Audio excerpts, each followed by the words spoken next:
এটা দিদির নির্দেশেই করছে। দিদির মদত ছাড়া কেউ বাবরি মসজিদ করার কথা ভাবতে পারে না বাংলায়। তার দলের এমএলএরা, সে তার দলের এমএলএ, সে মনে করছে বাবরি মসজিদে নির্মাণের আওয়াজ তুলে আরো চাঁদা উঠবে, আরো নিজের নেতৃত্ব তৈরি হবে, মুসলমান সমাজের মধ্যে দারুণ একটা বার্তা যাবে। এইসব তাল তো আছেই, বুঝতেই পারছেন। তাহলে হঠাৎ করে ভোটের আগে বাবরি মসজিদের কথা মনে পড়লো।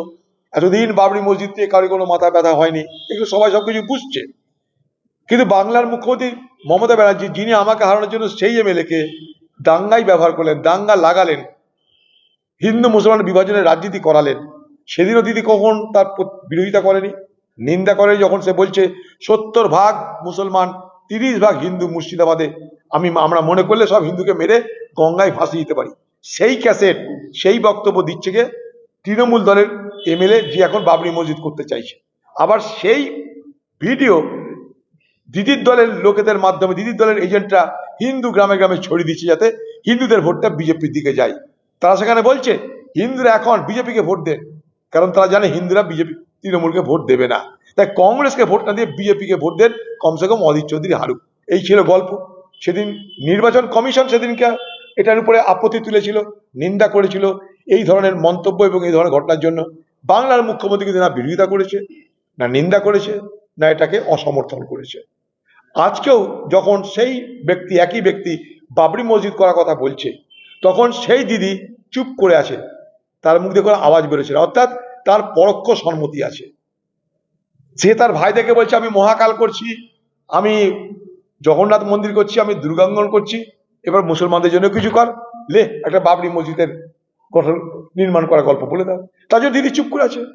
দিদি চুপ করে থাকার মানেটা কি? ট্যাসিড সাপোর্ট, নিঃশব্দ সমর্থন, পরোক্ষ সমর্থন। দিদির সমর্থন ছাড়া এটা হতে পারে কি? আমাদেরকে তো বললে আমরা কেউ বিশ্বাস করতে রাজি নয়। দিদির দলের এমএলএ, সে বাবরি মসজিদ বানানোর কথা বলছে, দিদি জানে না, সারা পৃথিবী জানে, সারা পশ্চিমবঙ্গ জানে, সারা মুর্শিদাবাদ জানে, কেবল দিদি জানে না তা তো নয়।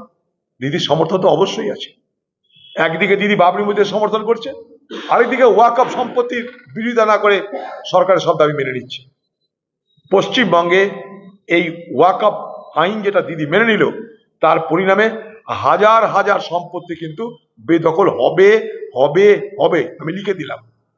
তো বেলডাঙ্গাতে করবো 1 বছর আগে থেকে ঘোষণা করেছি। বেলডাঙ্গা যে জায়গাতে করতাম সেই জায়গার 6 জন ওনার, 4 জন এখনো অব্দি ঠিক ছিল, যাদের সাথে আমার ফাইনাল ডিল ছিল। 2 জন, একজন হচ্ছে রবিউল আলম চৌধুরীদের বাড়ির লোক, রবিউল আলম চৌধুরীর ছেলে রবিউল আলম চৌধুরী বেলডাঙ্গার এমএলএ। এরা সব তাদেরকে বিভিন্ন রকম ফুসবন্দর পূজা, ফুসবন্দর দিয়ে বলেছে হুমায়ুন কবিরকে এই ল্যান্ড দেওয়া যাবে না। মানে ওদের মেন হচ্ছে যে বাবরি মসজিদের শিলান্যাস আটকাতে হবে। তাহলে আটকানোর জন্য কি করতে হবে? হুমায়ুন কবিরকে ল্যান্ড দেওয়া যাবে না। তো কোন ল্যান্ড আটকেছে? যেটা 6 বিঘা জায়গা কথা বলা ছিল।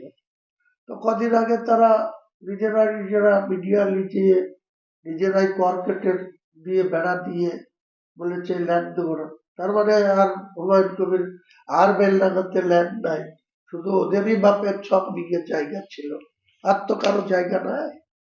তো জায়গা আছে কি নাই, উদ্বোধন হয় কি না হয় 6 তারিখ পর্যন্ত অপেক্ষা করেন। আর তার থেকে যদি বেশি আগ্রহ থাকে যে আরো বেশি আগে জানার দরকার, তাহলে 4 তারিখে সকাল 8টার সময় বেলডাঙ্গা চলে আসে, যেখানে আমরা ডায়াস বাঁধবো। যে ডায়াসের উপরে প্রায় মুসলমান সমাজের কোরআন হাদিসের বিজ্ঞ লোকরা সেখানে থাকবে।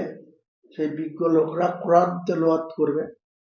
12টা থেকে শুরু করব, 1 ঘন্টা কোরআন তেলাওয়াতের পর যে শিলান্যাস তার ওপেনিং করে দেবো। এই তো প্ল্যান।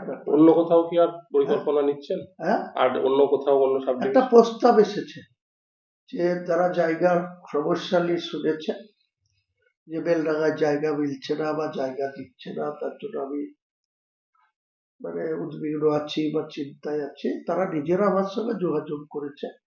সেটা জীবন্তীর লোক, মুসলিম, এবং তারা ঘটনাক্রমে কংগ্রেস করে, আগে করতো আমার সঙ্গে কংগ্রেস।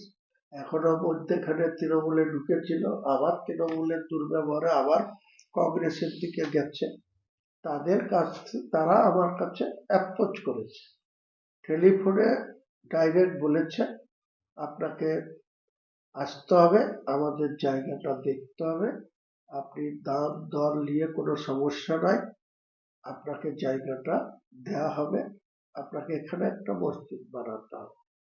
আমি তাদের কলকাতায় ছিলাম, কথা শুনেছি, বলেছি যে আমি শনিবারে বাড়ি যাচ্ছি, রবিবারটা আমি অনেক ব্যস্ত শিডিউলে থাকবো, তো সোমবারে বেলা 4টের সময় তোমাদের জায়গাটা। ওখানেও কি ভাবরি মসজিদ করার পরিকল্পনা আছে? আগে যাই না ল্যান্ডটা, তারা সেই ইরাদা করেছে, আমি ল্যান্ডটা যাই, চুজ করি, ল্যান্ডটা যদি আমার সুইটেবল মনে হয়, তখন তাদের কি ডিমান্ড, তারা কি বলতে চাইছে, কেন আমাকে ইনভাইট করেছে, সেটা তো এত আগাম আমি আপনাকে বলবো না। আগে তা আমার জায়গাতে আমি ঘেরছি এটাকে, কেন হঠাৎ করে খেতে হঠাৎ করে ঘেরছি। এই লোক এসে ভাবছে যে জায়গাটা ফাঁকা পড়ে আছে, এখানে হবে বলিতে হবে, তাই ভাবছে এখানে। আর এখানে হুমায়ুন একদিন রাস্তা দিয়ে যাচ্ছিলো, আমার জায়গাটা সেই আমি নিয়ে মাপজোক হচ্ছিল, হ্যাঁ এখানে বসেছিল। তো পাবলিকও হয়তো ভাবছে, কিংবা সোশ্যাল মিডিয়া যারা কাজ করে তারাও ভাবছে হয়তো এই প্লেসটা হয়তো ঠিকঠাক হয়েছে। আজকে খেতে লাগলেন কেন? আজকে আজকে খেতে লাগছে যে সোশ্যাল মিডিয়াতে লোক আসছে, এখানে ভাবছে যে এই প্লেসটা, এই যে ভিডিও করার জন্য ওকে ঘেরতে বাধ্য হচ্ছে, এবং চাষও করছে। চাষও করছে, এই কারণে কথা, অন্য কোনো কারণ না।